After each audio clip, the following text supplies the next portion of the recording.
Hello, welcome back to my garden. It is warm and muggy out, and that's because we've been getting quite a bit of rain over the last week or so. I'm actually kind of glad that there's no sun out right now because it would just be absolutely unbearable. For those of you new or just tuning in or just stumbled across this channel for the first time, my name is Jason. I'm in growing zone 8B in eastern North Carolina. We've had an incredibly dry June, as many of you know if you've been watching the channel for a while. And the beginning of July did not start off well at all, but probably since, about a week ago, started getting rain. And it was 1/2 inch and then 1.5 inches. And then I think we got 2.5 inches one night. And then last night we just got another 1/2 inch. So everything is getting quite wet and quite watered, which is great because I don't have to then drag a hose around and water stuff. But on the other hand, it makes things a little difficult to do out in the garden itself. For instance, planting a new shrub, I don't want to get all wet and muddy, and if I wanted to plant new shrubs, and I have new shrubs to plant, which I will probably do in another video, maybe later this week, and I'll talk about that more when I do that video. But again, it's the whole wet and muddy thing, and do I really want to get wet and muddy? And the answer is right now, no, I do not. But that's okay, because as I've mentioned in previous videos, there's always something to do in the garden, and again, you experienced gardeners who watch this channel, you guys know all this. You've been there, you've done that. I'm a new gardener. I've only been gardening for what, 5-6 years now, maybe 5 years, something like that. I lost track of time, but I know I don't have 20 to 30 years of experience under my belt. But what I do have are seedlings. I have 4 trays here, 2 trays of English lavender, 1 tray of white foxglove, and another tray of catmint.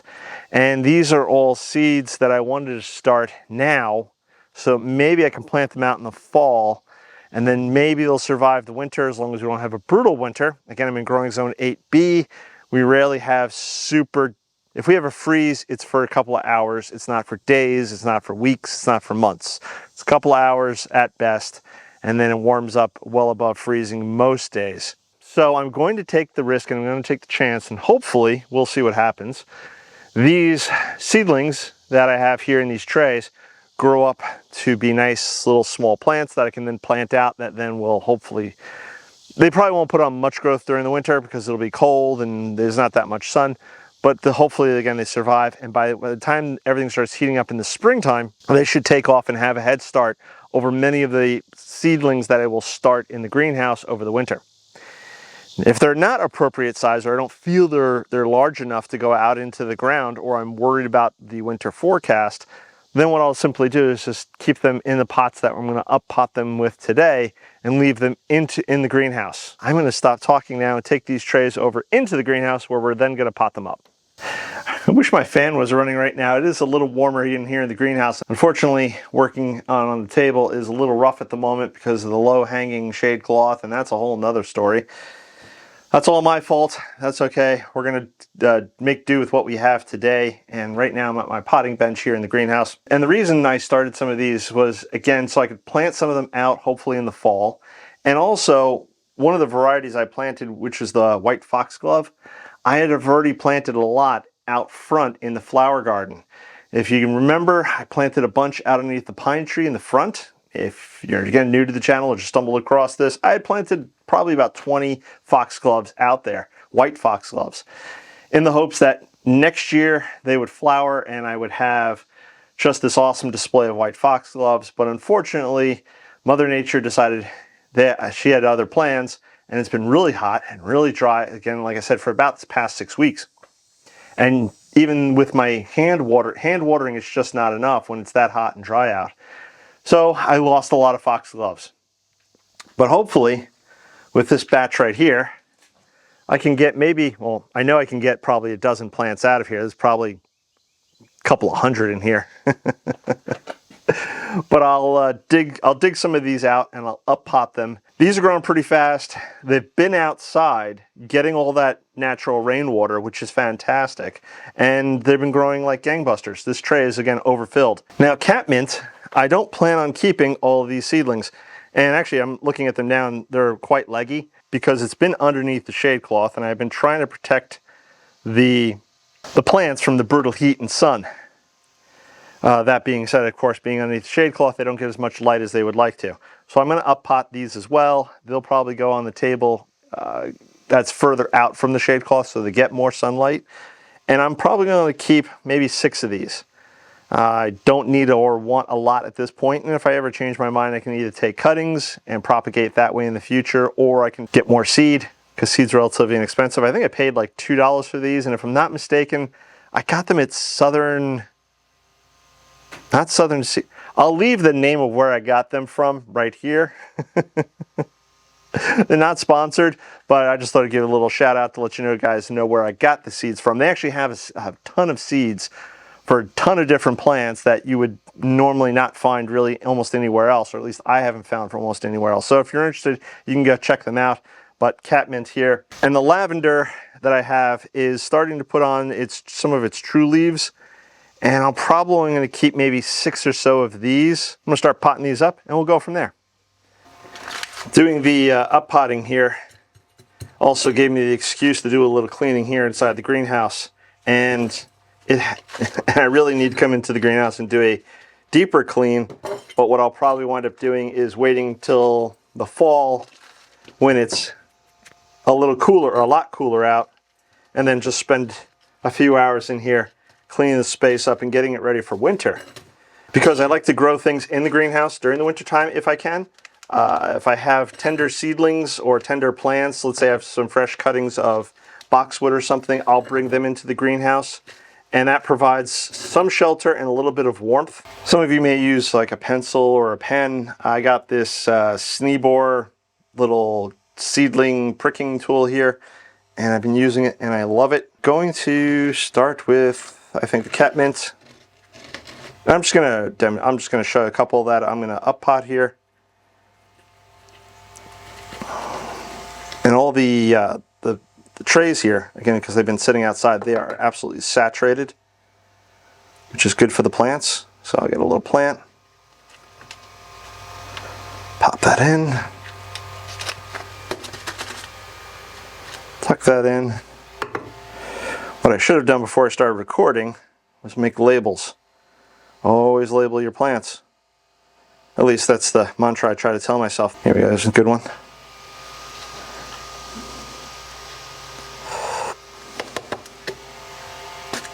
These catmint really just need a lot more sun, I think.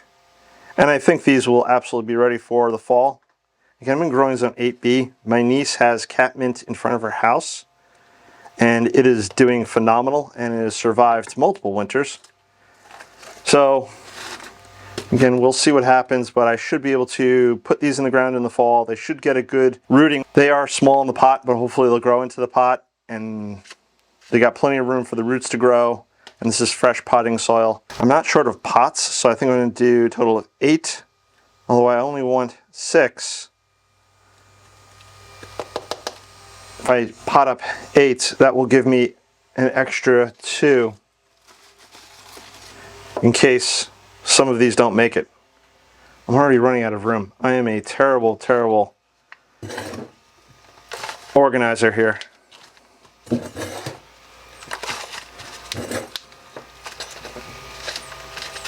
Okay. So let's go see if we can find 2 more. Oh, that's a nice big root on that one.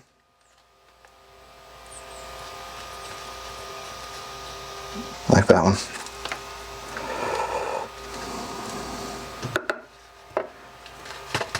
Okay.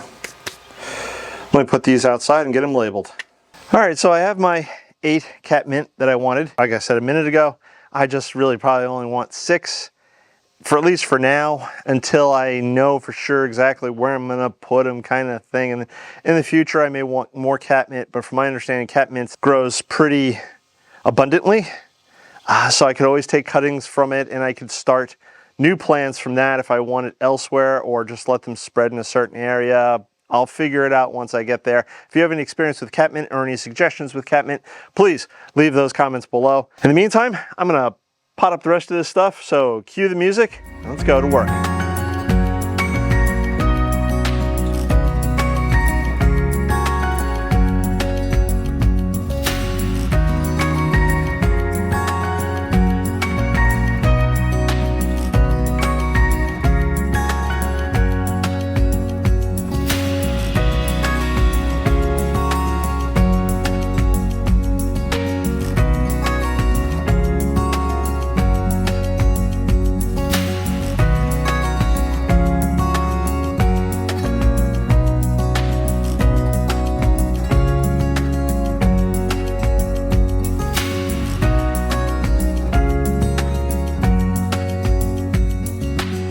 Yes, I know I should fix the shade cloth. I don't have a good way to fix the shade cloth at this point, and it's still doing its job, and I have higher priorities on my list. And before you know it, it'll be fall, and the shade cloth will be coming down and going into winter storage. But for now, I've gotten my catmint, lavender, and white foxglove all up potted. I'm pretty confident that most of these plants, if not all these plants, will be thriving, and I'll have, hopefully, cross my fingers and toes, 16 foxglove to plant out, 8 lavender. I don't know what I'm going to do with them quite yet. I never had much luck with lavender. And I'll have 8 catmint, and I'm pretty confident that the catmint will survive and thrive no matter what I do with them or where I put them. Again, if you have any comments or thoughts on any of the things I've done today, please leave them below. If you missed my last video, or if you hadn't seen my last video, I'm now an affiliate with Epic Gardening. Check out the links below. And I have a 5% discount code for you guys if you want to do some shopping. That code is GROWING. So if you type in GROWING on checkout, or click on the link below in the description, or if you go over to my website, growingagreenfinger.com, over to the resource page, there's a link there as well. You'll get your 5% discount on checkout and save a little bit of money, which is really useful nowadays. And no Sophie today. She's inside in the air conditioning because it's far too hot out here. And the sun is starting to poke its head out a little bit, hence the reason I'm hiding underneath the shade cloth, because it's hot. So that's going to wrap it up for today. Are you guys doing any planting or any seed sowing now for fall planting? Let me know below in the comments. And yeah, I think that's going to wrap it up for today. I'm going to catch you in the next one. Bye-bye.